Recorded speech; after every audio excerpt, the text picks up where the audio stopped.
Hola a todos, bienvenidos otra vez a Argentina Distópica. Seguimos repasando el arte de la guerra. Hoy toca el capítulo número 5, titulado Sobre la firmeza. ¿Qué es la fuerza según el maestro Sun Tzu? La fuerza es energía acumulada o la que se aparenta. Hilvanando con el capítulo anterior, recordemos que el ataque es para tiempos de abundancia y la defensa para tiempos de escasez. Derrochando las élites en momentos de abundancia, o sea de ataque, toda la energía acumulada que tuvieron durante muchísimo tiempo, en este caso la derramada desde el año 2020, diría que nunca se vio tal despliegue desde 1945 con la Segunda Guerra Mundial. Por otro lado, en tiempos donde la bonanza no es tan abundante, en tiempos de escasez y como grandes maestros del engaño, las élites conocen perfectamente cómo aparentar o que el enemigo perciba la energía, la fuerza que en ese momento se encuentra desprovista. Un claro ejemplo fue cuando hace pocos meses o incluso semanas antes del supuesto conflicto bélico en Europa, las élites dieron órdenes a sus títeres presidenciales en países como Austria para imponer sanciones totalmente irracionales y dictatoriales sobre los ciudadanos que optaron por no ponerse eso que ya saben en el hombro. Si realizamos un cálculo rápido y a vista de pájaro, ningún país en el mundo tiene fuerza de seguridad suficiente como para reprimir a un 20 o un 30% de la ciudadanía. Sin embargo, con todo su aparato propagandístico, principalmente los criminales de los medios de comunicación habrán logrado persuadir al menos a un pequeño porcentaje del 1, del 2 o el 5% para sumarlos a la canasta de las inoculaciones. Gobernar sobre muchas personas como si fueran pocas es cuestión de dividirlas en grupos o sectores, es organización. No vamos a redundar demasiado en este particular por habernos referido a ello en videos anteriores. La atomización del ser humano en el siglo pasado y lo que llevamos del actual ha llegado hasta cotas inimaginables. Las divisiones religiosas, con sus guerras intestinas totalmente orquestadas por los de siempre, la maravillosamente orquestada grieta del capitalismo y el comunismo, siendo este último un supercapitalismo, porque en el primero las grandes empresas, las textiles, los monopolios petroleros, farmacéuticos, de transporte y demás, utilizan al Estado como punta de lanza para destruir a las pequeñas y medianas empresas. Sin embargo, en el comunismo, al ser el Estado dueño, amo y señor de absolutamente todo y estar el Estado en manos de los anteriores, ni siquiera tienen que tomarse la molestia, por ejemplo, de sobornar a los congresos, a los presidentes, de dictar leyes a puño y letra, o un largo etcétera de artimañas. Por lo tanto, el nuevo orden mundial, para quien habla, tiene una tendencia más comunista que capitalista, o sea, más supercapitalista que el capitalismo antiguo.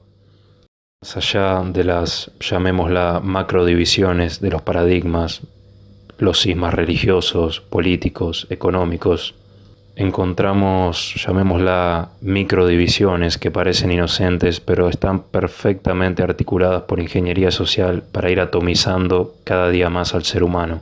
De acuerdo al país, el equipo de básquet, de fútbol, de hockey, o un largo etcétera que tenga determinado ciudadano, ya lo va a colocar en un grupo. El tipo de música que escucha, el barrio donde vive, la posición económica, el deporte que practican, al colegio que asisten, a las universidades que van, han llevado a una división tal que ni siquiera el núcleo más antiguo que tiene el ser humano, como es la familia, parece estar a salvo del nuevo orden mundial. Todo esto perfila a un ser humano en las próximas décadas encerrado, totalmente solitario, ajeno a verdaderos vínculos humanos de fidelidad y de amor, con la realidad virtual y con el lema de nuestro queridísimo Klaus Schwab: no tendrás nada y serás feliz. Otra frase interesantísima de este capítulo número 5 es la siguiente. Sun Tzu nos recomienda manipular las percepciones del enemigo sobre lo que es ortodoxo y heterodoxo. Después de susodicha confusión, hay que atacar inesperadamente, combinando ambos métodos hasta convertirlos en uno, volviéndose así indefinible para el enemigo. A lo largo de los años y de las décadas, nuestra generación, la de nuestros padres y nuestros abuelos, fueron totalmente indoctrinados en que una dictadura, un régimen totalitario, necesita la imprescindible presencia de un señor con cara de perro que salga en cadena nacional todos los días ordenándole a la gente lo que tienen que hacer. Sistemas con policías en todas las esquinas, con represión, con asesinatos, con tanques de guerra, con desaparecidos, con unos soberanos que ni siquiera se molestan en ocultar su impunidad y que, por el contrario, hacen gala de ella. Si bien esos regímenes claramente existieron y existen a día de hoy, las élites hicieron un excelente trabajo en ir escalando poco a poco en la vida privada de la gente, en su economía, en sus ideas, en su propiedad, como haría y como hizo cualquier régimen totalmente totalitario al uso. Sin embargo, digamos que lo hicieron de una manera sonriente.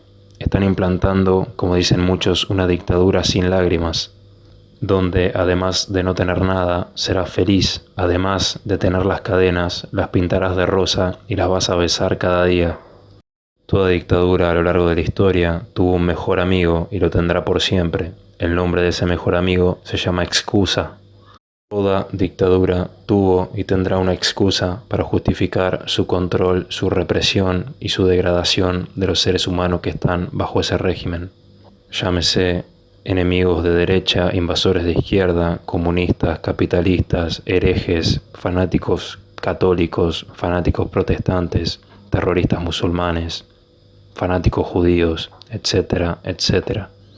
Que alguien controle, reprima y cerciore las libertades de un pueblo con esas excusas o con la excusa de un bicho que está en el aire, con la excusa del cambio climático, con la excusa de la superpoblación, o como tal vez dentro de unos años, y aunque algunos todavía se encuentren escépticos, con la excusa de una invasión extraterrestre, por supuesto falsa, mediante la implementación de alta tecnología militar en el llamado proyecto NASA Blue Beam.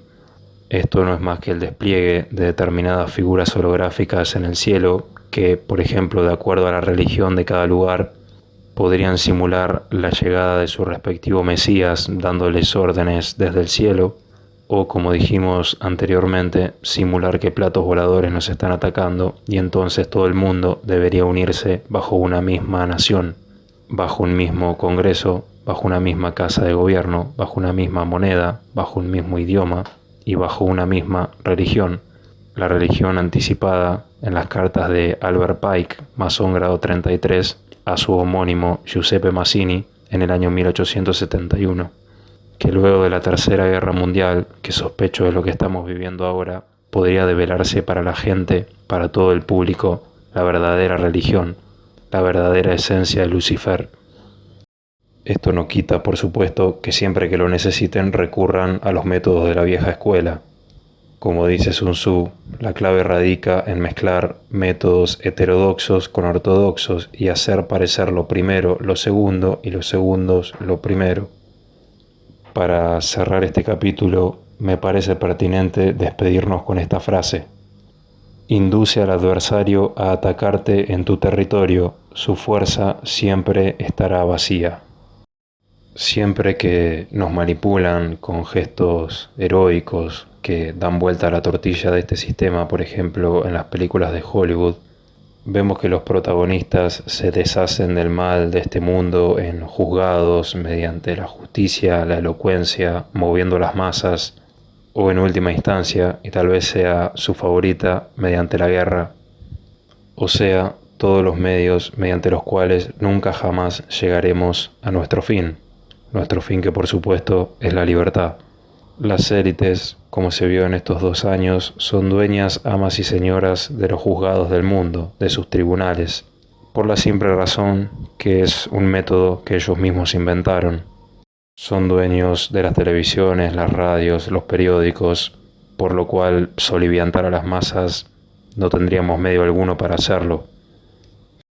Finalmente, todo aquel que pretenda y crea que podemos derribar a las élites mediante el uso de las armas, teniendo en cuenta que son poseedores, por ejemplo, del complejo militar industrial, de los ejércitos más grandes del mundo, transnacionales incluso, y ser poseedores de un poderío militar y unas armas, una tecnología que se escaparía totalmente a nuestro entendimiento, todo esto se presenta no como una quimera, sino como algo totalmente imposible.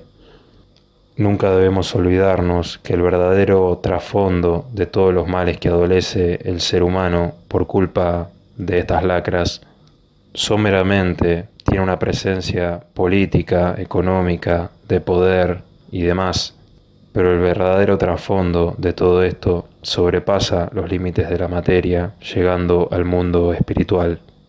Ellos de alguna manera nos necesitan para fines utilitaristas, por ser poseedores nosotros de algo que ellos no tienen. O como dijo Gustavo Cerati, por mi cabeza ya pidieron recompensa, pero no hay precio por robar nuestro corazón. Nos vemos en el próximo capítulo.